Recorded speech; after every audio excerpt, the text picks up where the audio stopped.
We won't work the farms, no. We won't eat the food of beasts. We'll eat meat, as any civilized animal does. But when the civilized called a harvest, and the city feasted on my boy, we took to the warlands and lit the country aflame!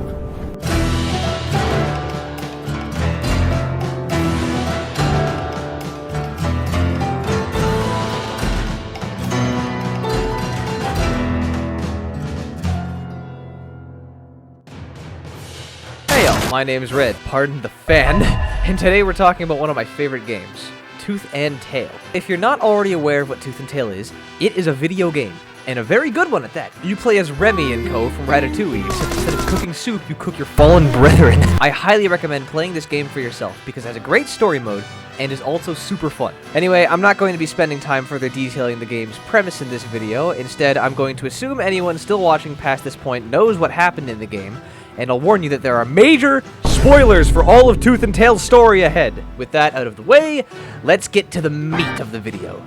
That's right, war crimes.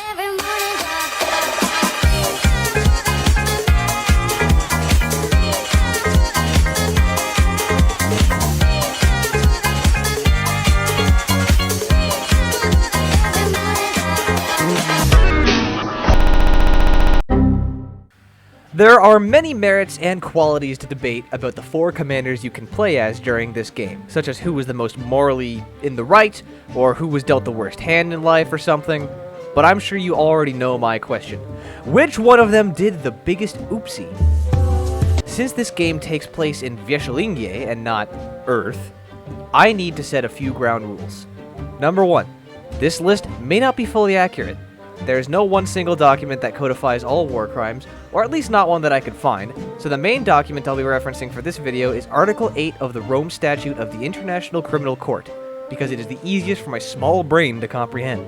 Number 2, I am applying war crimes from the human world to a fictional game set in a time just before war crimes were even officially codified, and everyone is rats and birds and snakes and stuff.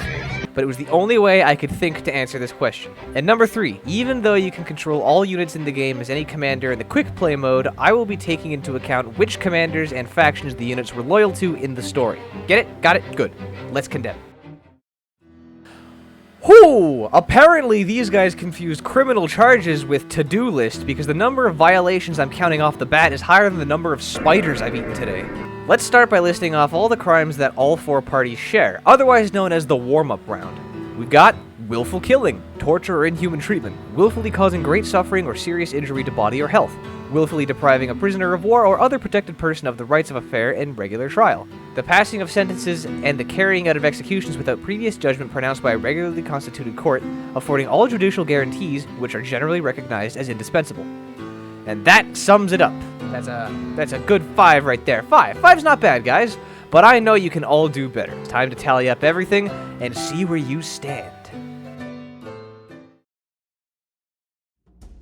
Let's start with the long codes. In addition to the inaugural crimes, Old Bellified here is also responsible for intentionally directing attacks against personnel, installations, material, units, or vehicles involved in a humanitarian assistance or peacekeeping mission, as long as they are entitled to the protection given to civilians or civilian objects under the international law of armed conflict.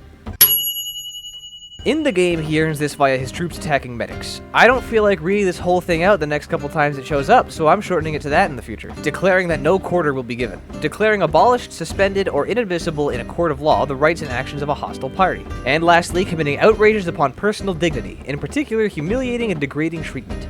Total it all up, and Mr. Arroyo clocks in with a solid 9 crimes committed by his army. Unfortunately, this does make the long coats the only one of the four factions to have a single-digit crime count. Something interesting I noticed about Bellified is that most of his crimes revolve around treating his enemies poorly, aside from shooting the pigeons, of course. To this blue-clad man, the war isn't about anything other than revenge, so this wasn't surprising in the least. Let's move on to our second commander, Hopper. In addition to being the flag bearer of the common folk, she's also the bearer of these delightful actions.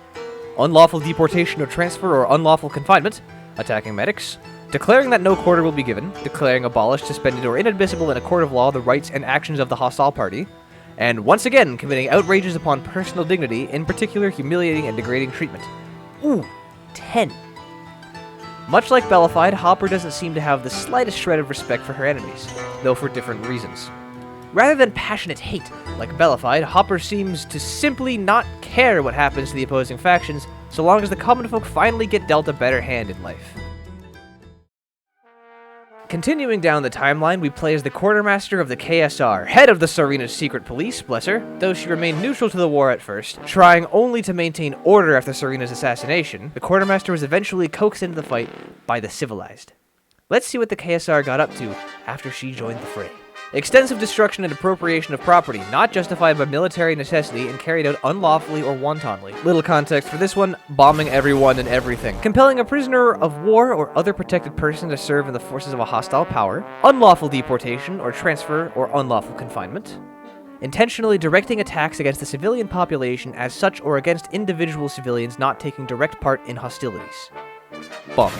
Intentionally launching an attack in the knowledge that such attack will cause incidental loss of life or injury to civilians or damage to civilian objects or widespread, long-term, and severe damage to the natural environment, which would be clearly excessive in the relation to the concrete and direct overall military advantage anticipated. Bombing. Employing asphyxiating, poisonous, or other gases, and all analogous liquids, materials, or devices. Ooh, okay. Quartermaster's our new top-scoring commander with 11! Interestingly, half of the crimes I just listed here were all caused by a single event she caused. It also seems that most of these are far less personal than Hopper and Bellified's. Nothing more to be said there, I just found it interesting is all. And now it's time to see what our final commander's been up to. And, little spoiler, if you think one event causing 3 crimes is big, prepare yourselves. Let's talk about Archimedes! Extensive destruction and appropriation of property not justified by military necessity and carried out unlawfully or wantonly, compelling a prisoner of war or other protected person to serve in the forces of a hostile power, intentionally directing attacks against the civilian population as such or against individual civilians not taking direct part in hostilities, intentionally directing attacks against civilian objects, that is, objects which are not military objectives, attacking medics, I don't want to say the whole thing, intentionally launching an attack in the knowledge that such attack will cause incidental loss of life or injury to civilians or damage to civilian objects or widespread, long-term, and severe damage to the natural environment, which would clearly be excessive in the relation to the concrete and direct overall military advantage anticipated. Attacking or bombarding, by whatever means, towns, villages, dwellings, or buildings which are undefended and which are not military objectives. Killing or wounding treacherously individuals belonging to the hostile nation or army. Destroying or seizing the enemy's property unless such destruction or seizure be imperatively demanded by the necessities of war. Pillaging a town or place, even when taken by assault. Employing poison or poisoned weapons. All of this gets totaled up to 16 crimes in all, crowning Archimedes and the civilized Arvieshlingie war crime champions! Well, that answers all the questions I had about who did what over the course of the war for Meat. I was honestly not expecting Archimedes to commit a whopping 6 war crimes in one day, all because a moose told him it would be funny. And yet, here we are. If not for his attack on Snickery, the quartermaster would have beaten him by 1. It seems. I guess the moral of the story is that the story is immoral all around. The events of Tooth and Tail are a years-long journey sparked by one man's thirst for revenge and causing irreparable damage to the entire country, and pretty much everyone in it. It is such a fantastic experience, and I'm once again going to recommend the game before I leave. But for now, all this mischief and misdoing has me tired. This was a pretty different style of video for me, but I had a lot of fun working on it. Let me know if you want to see more like it in the future. And with that, I'm heading out. Thank you very much for watching. My name is Red, and I'll catch you in whatever comes next. See you guys.